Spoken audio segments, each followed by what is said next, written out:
Friends, welcome back to my channel.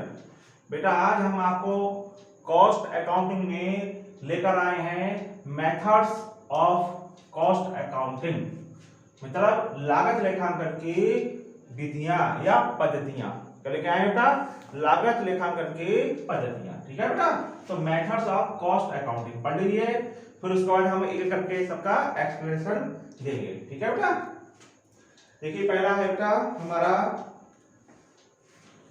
Unit और output costing. Unit और output costing method, इसे हिंदी बोलते हैं बेटा इकाई अथवा उत्पादन लागत पद्धति। एक बार मैं फिर बोल देता हूं, पहला पॉइंट है बेटा यूनिट और आउटपुट कॉस्टिंग मेथड, इकाई अथवा उत्पादन लागत पद्धति। ठीक है बेटा, दूसरा है हमारा जॉब कॉस्टिंग मेथड, इसे हिंदी बोलते हैं उप कार्य लेखा पद्धति। तीसरा है बेटा प्रोसेस कॉस्टिंग मेथड, जिसे हिंदी बोलते हैं बेटा प्रक्रिया लागत पद्धति। चौथा है बेटा ऑपरेटिंग कॉस्टिंग मेथड, जिसे हिंदी बोलते हैं परिचालन लागत पद्धति। पांचवा है बेटा, पांचवा मेथड है डिपार्टमेंटल कॉस्टिंग मेथड, जिसे हिंदी बोलते हैं बेटा विभागीय लागत पद्धति। छठा है बेटा मल्टीपल कॉस्टिंग मेथड, से हिंदी बोलते हैं बहुसंख्यक लागत पद्धति। सातवां है बेटा बैच कॉस्टिंग मेथड, हिंदी बोलते हैं समूह लागत पद्धति। आठवां है यूनिफॉर्म कॉस्टिंग, इसे बोलते हैं बेटा समान लागत पद्धति, यूनिफॉर्म कॉस्टिंग मेथड। ठीक है बेटा, इसे हम हिंदी बोलते हैं समान लागत पद्धति। नवा है बेटा टारगेट कॉस्टिंग मेथड, इसे हिंदी बोलते हैं लक्ष्य लागत विधि। दसवां है बेटा कॉस्ट प्लस मेथड, इसे हिंदी बोलते हैं लागत योग पद्धति। 11वां है मार्जिनल कॉस्ट मेथड, इसे हिंदी बोलते हैं बेटा सीमांत लागत पद्धति। 12वां है स्टैंडर्ड कॉस्टिंग मेथड, जिसे हिंदी बोलते हैं बेटा प्रमाप लागत पद्धति। 13 बेटा है हमारा हिस्टोरिकल कॉस्ट मेथड और अथवा पोस्ट मॉर्टम कॉस्ट मेथड, इसे हिंदी बोलते हैं ऐतिहासिक लागत प्रणाली। व्यवसाय एवं उद्योग विभिन्न प्रकार के होते हैं और उनका लेखा जोखा भी उनकी प्रकृति के अनुसार अलग अलग ढंग से रखा जाता है। यद्यपि सभी में लेखांकन सिद्धांत एक ही प्रयुक्त होते हैं, किंतु व्यवसाय की प्रकृति, उनका आकार, उसकी आवश्यकता तथा उसकी विशिष्ट स्थिति आदि के कारण लागत लेखांकन पद्धतियों में विभिन्नता पाई जाती है। ठीक है बेटा, विभिन्न व्यवसाय में काम आने वाली विभिन्न लागत पद्धतियां निम्नलिखित हैं। पहली बेटा क्या है? यूनिट और आउटपुट कॉस्टिंग मेथड, इकाई अथवा उत्पादन लागत पद्धति। बेटा इसके बारे में देखिए बेटा, ये पद्धति कौन सी बेटा? यूनिट और आउटपुट कॉस्टिंग मेथड। ये पद्धति उन निर्माणी उद्योगों में प्रयुक्त होती है जहां एक ही प्रकार की वस्तु का निरंतर उत्पादन होता है। निरंतर उत्पादन होता है जहां एक ही प्रकार की वस्तु का निरंतर उत्पादन होता है तथा निर्मित वस्तु की सभी इकाइयां एक समान होती हैं और उत्पादन बड़े पैमाने पर होता है, जैसे सीमेंट उद्योग, आटा उद्योग, चीनी उद्योग, कोयला खान उद्योग, ईंट उत्पादन, कागज उद्योग आदि। क्लियर बेटा, समझ में आ गया आपको? तो ये कहाँ अपनाए जाते हैं? ये बेटा यूनिट और आउटपुट कॉस्टिंग मेथड कहाँ अपनाया जाता है? जहां का निरंतर एक जैसा उत्पादन होता है और निर्मित इकाइयां होती हैं या निर्मित वस्तु होती हैं वो सभी एक समान होती हैं। ठीक है। दूसरा है हमारा जॉब कॉस्टिंग मेथड, जिसे बोलते हैं उप कार्य लेखा पद्धति। इसके बारे में देखिए बेटा, देखो बेटा ठेकेदार, जिसे हम बोलते हैं इंग्लिश में कॉन्ट्रैक्टर, तो ठेकेदार या वे उत्पादक जो प्राप्त आदेश के आधार पर कार्य करते हैं, मतलब उन्हें आदेश मिलेगा तब वह कार्य करेंगे, तब वह कार्य करेंगे। आया ना, आयस मिला, कार्य करेंगे, तो उसे बोलते हैं जॉब कॉस्टिंग मेथड। ठीक है बेटा, लागत की इसी पद्धति को अपनाते हैं। जब हमें एक ग्राहक से प्राप्त आदेश के अनुसार कोई कार्य पूर्ण करना होता है तो कार्य आदेश संबंधी लागत ज्ञात करने के लिए इस पद्धति को अपनाया जाता है। क्लियर? इसे ठेका लागत पद्धति, किसे जॉब कॉस्टिंग मेथड को हम क्या बोलते हैं बेटा? ठेका लागत पद्धति या आदेश लागत पद्धति भी कहते हैं। ये पद्धति मुख्य रूप से भवन निर्माण, जहाज निर्माण, प्रिंटिंग प्रेस, पुल निर्माण आदि व्यवसायों में प्रयुक्त होती है, समझ आ गया बेटा? अब तीसरा है बेटा प्रोसेस कॉस्टिंग मेथड, इसे बोलते हैं प्रक्रिया लागत पद्धति। इसे देखिए बेटा, इसके बारे में सुनिए।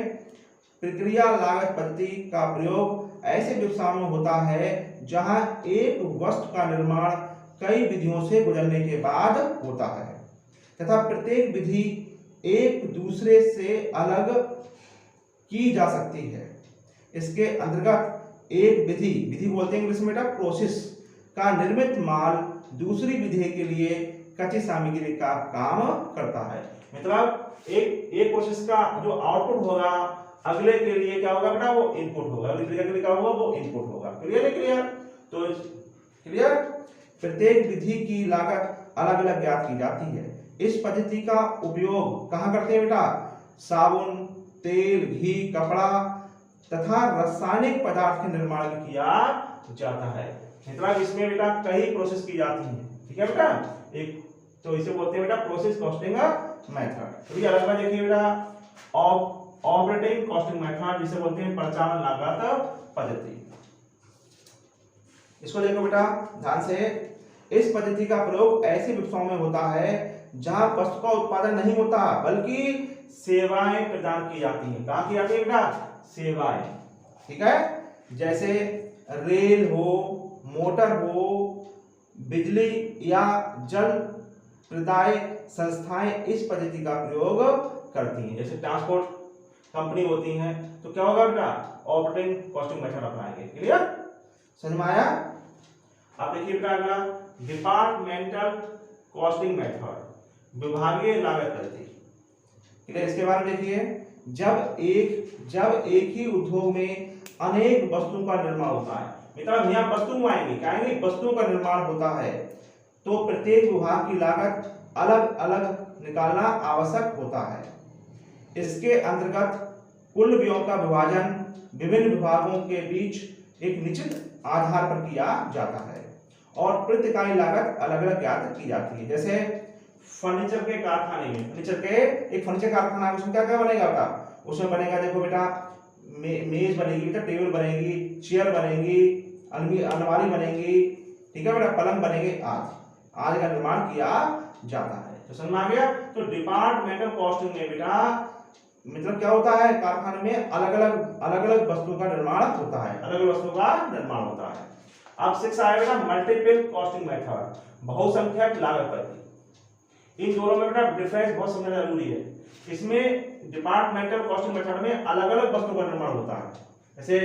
जैसे एक फर्नीचर का हमारा कारखाना है, फर्नीचर फैक्ट्री है, उसमें क्या बना रहे हैं? टेबल बना रहे हैं, ठीक है बेटा, चेयर बना रहे हैं, पलंग बना रहे हैं, ठीक है बेटा। इसमें क्या है? जैसे मल्टीपल कॉस्टिंग मेथड, जैसे हम एक साइकिल बना रहे हैं तो बेटा साइकिल बनाने के लिए हमें उसके व्हील भी चाहिए, चेन भी चाहिए, मतलब बहुत सामान चाहिए, तब साइकिल बनकर तैयार होती है। तो उसे बोलते हैं, उसमें बेटा अप्लाई होगा मल्टीपल कॉस्टिंग मेथड, बहुसंख्यक लागत पद्धति। ठीक है बेटा? तो इसके बारे में समझिए बेटा, मल्टीपल कॉस्टिंग मेथड, बहुसंख्यक लागत पद्धति। जहां किसी वस्तु के निर्माण में अनेक पुर्जों का निर्माण किया जाता है तथा उन्हें एक साथ जोड़कर वस्तु तैयार की जाती है।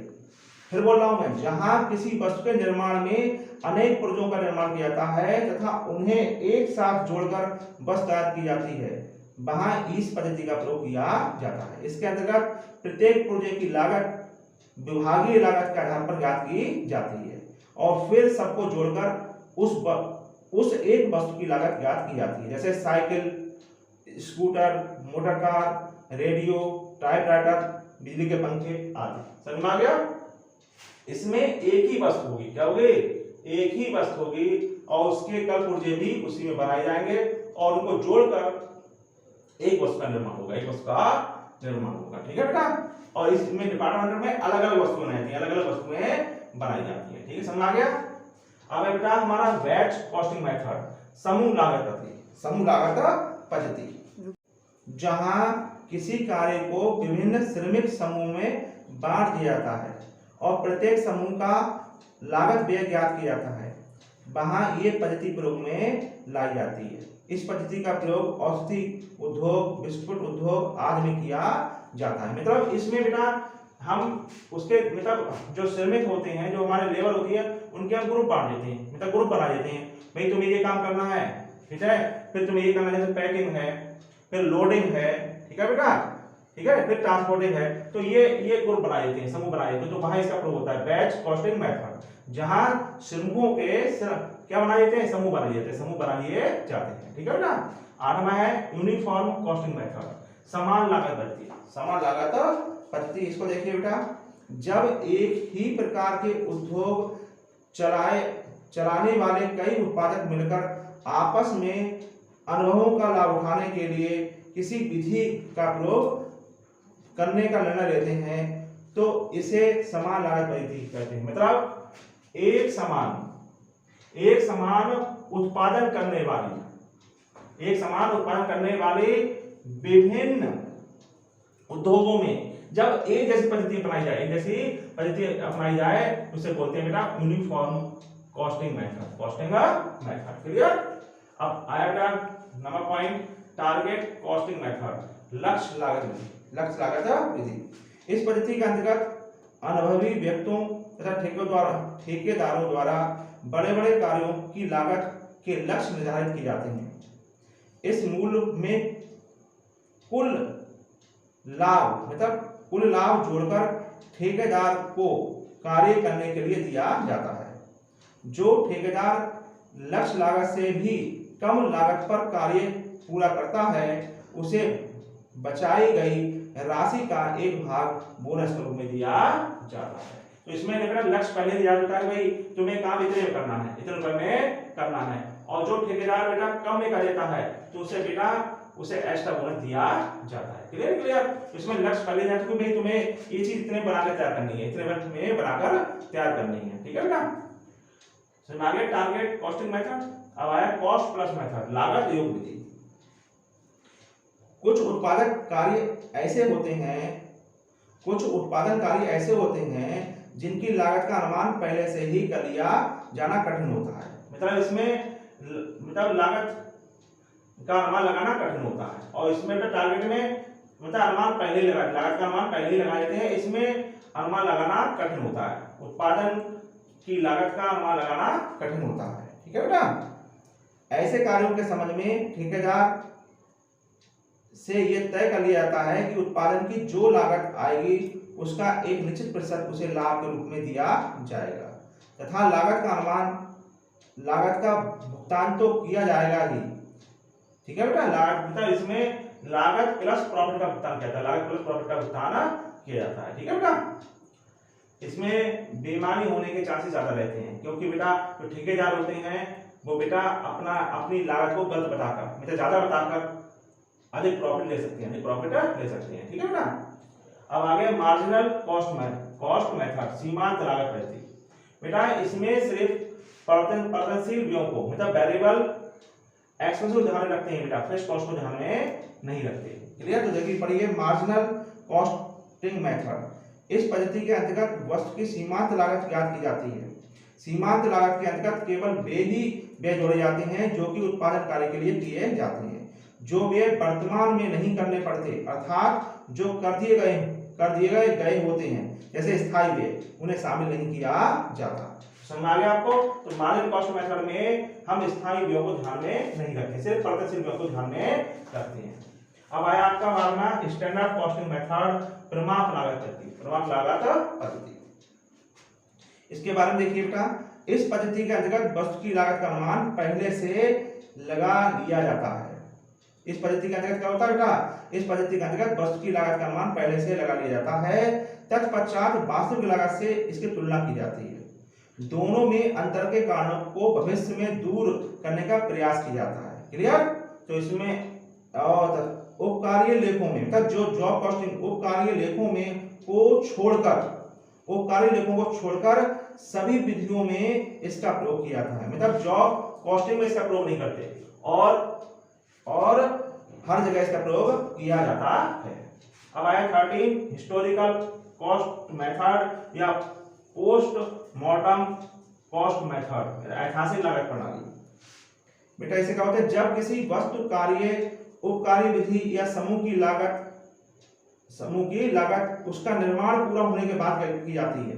मतलब निर्माण होने के बाद लागत क्या करना, तो उसे ऐतिहासिक लागत पद्धति कहते हैं। मैं दोबारा पढ़ देता हूं, जब किसी वस्तु कार्य उपकार्य विधि या समूह की लागत उसका निर्माण पूरा होने के बाद क्या की जाती है, तो उसे ऐतिहासिक लागत पद्धति कहते हैं। उम्मीद करता हूं बेटा कि आपको पॉइंट सब क्लियर हुए होंगे। ठीक है बेटा, तो बेटा आप हमें कमेंट करके बताएं। ठीक है बेटा, और हमारी वीडियो को लाइक करें बेटा, शेयर करें, और बेटा जिन्होंने चैनल को भी सब्सक्राइब नहीं किया है वो सब्सक्राइब करें। Thank you.